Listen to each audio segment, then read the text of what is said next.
Omido from the beat. Good day sa mga ka-QTV.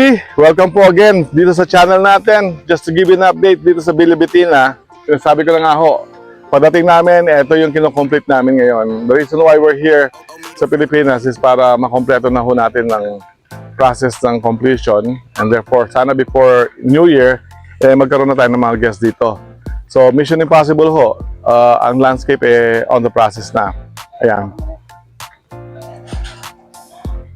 Ayan. Thanks to Ricky's garden, mabilis sila. So ito ang pool bar, ang sunken pool bar. Ayan na po siya. On the process pa. So in 2 years, tapos na po ang sunken pool bar. Ang kontrata po namin dito kukumpletuhin pa yan kasama na yung pavilion, no? Ito yung sinunod, ginawa din ng Ricky's garden ang ating drainage around the pool para hindi, just in case umulan ng malakas or magkaroon ng konting baha from the ulan, hindi diretso sa swimming pool, no?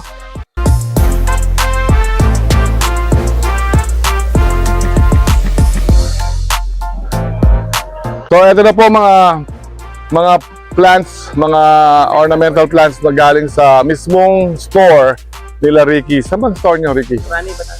Orani, okay. So, nabiyahin nyo pa from Bataan. So, fresh from Bataan ho itong mga to.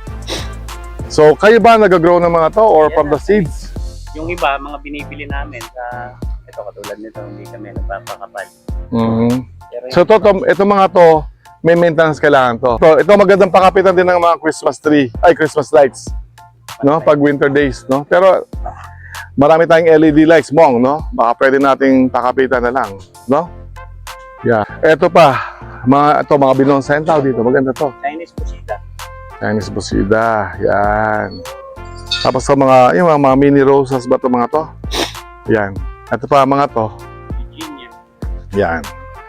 Marami silang mga variety. So kung gusto niyo magtanong pa ng mga variety, dumiretso ho kayo sa link na ilalagay ko, yung Ricky's Garden ho, from Orani, Bataan. Ito. Sasampulan natin dito.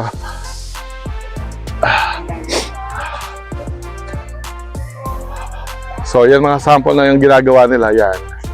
So, ito, maglalagay pa tayo mga ilaw dito, may effect siyang paggabi. Okay? Maraming pang gagawin project. So, hindi ho biro talaga ang mag-develop ng farm kung wala ho kayong nakaseparate na budget. So, pero pag natapos naman itong mga to, syempre, ito na yung pinaka-fruit of labor ninyo. Lahat ng mga inipon yung pera, nandito lang. Basta yung mga mag-aalaga, talagang aalagaan. Kasi mahal ang mga halaman. Kung hindi nila aayusin at aalagaan itong mga to, sayang din mga pera. May mga halaga din itong mga to, ha? Pero kung si Ricky ang kausap nyo sa garden, magandang discount bibigay sa inyo. Okay? Magkano commission ko doon? Galing na siya. Ha? Galing na designer. Katukayo, ayan, si Katukayo ko, ayan. At ang mga pangalang Ronaldo, Ronnie, magagaling talaga yan, mga yan. Yan. So mamaya magta-timelapse tayo, abangan nyo ho, isasama namin dito para makita nyo exactly kung gaano sila kabilis. Ako nga sinasabi ko, bagalan nyo dahil mamimiss ko kayo pag nawala kayo sa farm. Okay?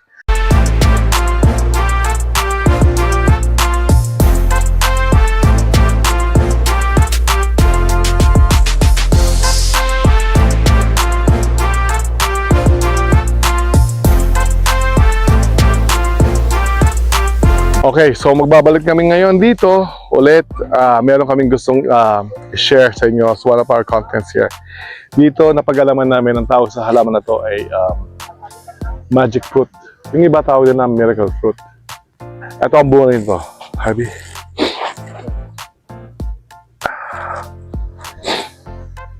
Ayan ang bunga niya.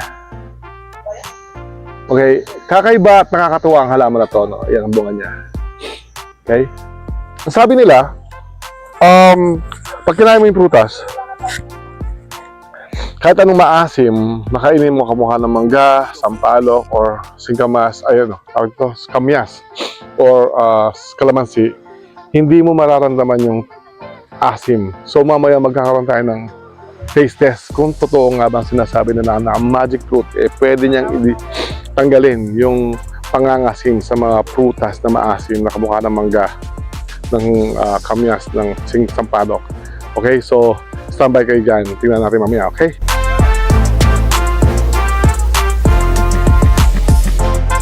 So, ito na nga ang moment of the truth. Ito na yung di pakisong nga. Ito yung sinasabi namin yung magic fruit na na-feature sa Jessica Soho. So, hindi ko pa alam kung totoo. First time ko narinig sa mga landscaper namin. So, na-excite naman ako. So, susubukan natin. So, sabi nila, pag kinain mo to, kahit anong asin ng mga to, hindi mo malalasahang maasim. Okay? Whew! Tingnan, hindi siya maanga. So, ready? Dalawa. Ba't tawag mo niya?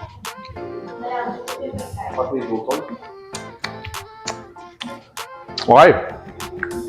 Okay naman ang lasa. Betong pa. Isa pa? Metong pa daw, metong pa. Butol na eh. So, tinanggal ko na. So, tingnan natin, ha. Huwag mo na lagyan ng ano, plain lang. Shit, ang tamis! Hindi nga. Oo, ano? Nampalok. Bubot. Oo nga. Walang kaasim-asim. Sobrang asim. Hindi. Wala. Loko lang yun. Joke lang yun. Talaga walang kaasim-asim. Wow. Sobra. So, I don't know kung nabibili ito sa store So, kalat-kalat lang yan. o nakakalat lang daw sa mga forest. So, kung makakita kayo ng ganit ng magic fruit, subukan nyo. Kung gusto nyo ma-enjoy na walang kaasim-asim. Tamis ng mangga kahit... Oh. Ruben, try nyo. No, di ba? Ruben. Wow. So, Kaso hindi ko lang pinakamilit ng magdala. hindi ko lang. Hanggang ngayon, matamis pa rin sa akin. Sarap. Gabi. Wow. Kayo mo na? Sige pa. Mayo pa rin. Kung gusto mo ma-enjoy yung mangga na hindi ka nangangasim, pero siyempre, pag green mango, gusto mo yung nangangasim na talaga. Pero, of course, yeah, pero hindi naman ganun. Yeah. Yung sweetness nandun. Okay. So, Sumasarap yung mangga. another thing na natutunan natin, you learned something new today. Itong magic fruit, garantisado. So, hanapin nyo lang po sa mga Lazada o Shopee kung available. Pero kung hindi man, pwede maging business to, mga kapatid. So, stay tuned na kayo sa QTV. See you later. Okay, eto na. Still, eto ang progress, no? Ito yung trabaho or business na hindi nakaka-stress. Kasi pagkatapos ng, at the end of the day, pagkatapos ng project, tignan mo, paano sila kaganda.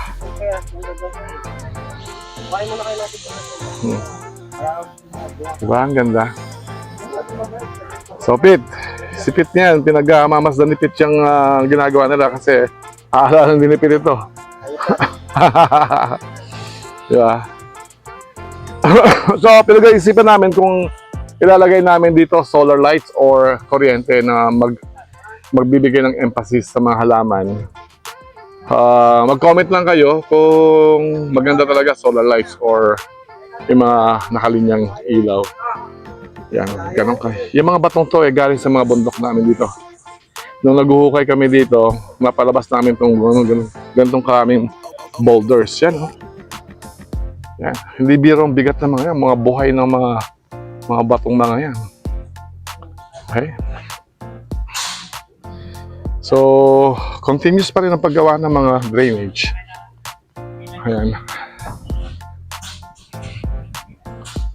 So, excited na kami sa pag-complete ng swimming pool. In fact, marami na tumatawag sa mga bilas namin. Hindi pa kami ready. Ayaw naman namin madaliin to kasi ito yung pinaka-baby ng buong district farm. Yung Bilibitina completion. Kasi pag minadali naman to, nagkamali, wala na. First time mo magbukas, yun din ang pagsasara mo.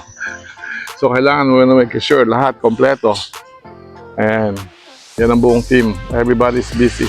Ang kagandahan dito sa gabi, pagpatay lahat ng ilaw, magandang stargazing. Kaya malapit ho kami sa sa kalawakan, no? Yun ang mga kagandahan nasa bundok eh. Okay, update lang tayo. Standby for later. Okay, nandito kami ngayon sa side, in between ng dalawang bilas. Naglalagay sila ng, ang tawag ito, mga boundary plants, no? So, si Ricky, ito si Ricky. Ricky, ano ba gagawin mo dito? Ito po, lalagyan natin pinaka-boundary dito sa magkabilang. So, yun ang pinaka parang privacy line, no? Okay. So, paano? Gaano kasukat? Sukat nila in between. Mga 1 foot lang. 1 foot. Tapos, maintain lang. Magsasara sila. Okay. Hindi ba yung nag-attract ng mga lamok or something? Okay. Next update ko ng bila natin, pag completion na ako, paglagay ng mga air condition, paglagay ng mga furnitures, refrigerators, appliances, so on and so on. That's another gastos pa ho. So, mamumulubi ka. Pero masarap pag nakompleto mo na. Oo, pag natapos na ito. Ito na yung pinaka-fulfillment na ko namin. Getting ready for retirement dito sa Pilipinas. Magkaroon kami ng ganitong Bila Resort Farm. Good evening! Ginabi na kami sa kakahintay sa mga ulang, first ulang breed na kailangan naming introduce sa aming mud pond sa Isumikoy. So we're kind of excited. Tingnan natin kung ano ang proseso ng pag-grow ng ulang, which is a water prawn. Ano ang kailangan. So may mga training pa kaming malalaman at maiintindihan sa pag-grow. So eventually, ang restaurant na to, ang Waffle House, magkakaroon ng parang ituro mo, iluto ko style para mga tipong mga kicking crabs or boiling crabs or crabs and cracks or orange bucket. Yun ang ultimate goal namin. So, tingnan natin ha. Cut lang tayo. So, kasama ko ngayon si, paano? Philip po, Philip. Oh, yan, kaulang na Philip. Tsaka si, Jonard po. anong involvement ni Jonard? Business partner po. So, ano kayo? Taga Batangas? Sino taga Batangas? Saan ka sa Batangas? Nalipa din po. Oh, marami akong kaibigan sa Lipa. So, check natin. Lang po. Okay lang ba sila? Yes po. Galing po sila sa Batangas. So, talaga pinigyan nyo pang Batangas? Kala ko yes, sa Bulacan lang. Ang pinag-usapan natin, kalumpit kayo, di ba? Opo sir, kaso sir kami kahapon nasa Batangas. Ngayon po, yung mga ibang breeders namin, doon po namin kinuha sa Batangas kaya medyo po nagtagal. Ginawa ko na sir 3 to 4 inch Oh, thank you. size niya para mas mabilis niyo po. Mhm. Tapos sir, ready. Okay. What can you say first about the facility? Kaso sir, yung facility po ay maganda po talaga. Tsaka, kumbaga sir, alam ng tao sir na maaalagaan mo yung mga mismo ginaalagaan dito. Nakita nyo? Whitefish. Saka hindi mabaho, no? Yes po. Filtration, oxygen, okay.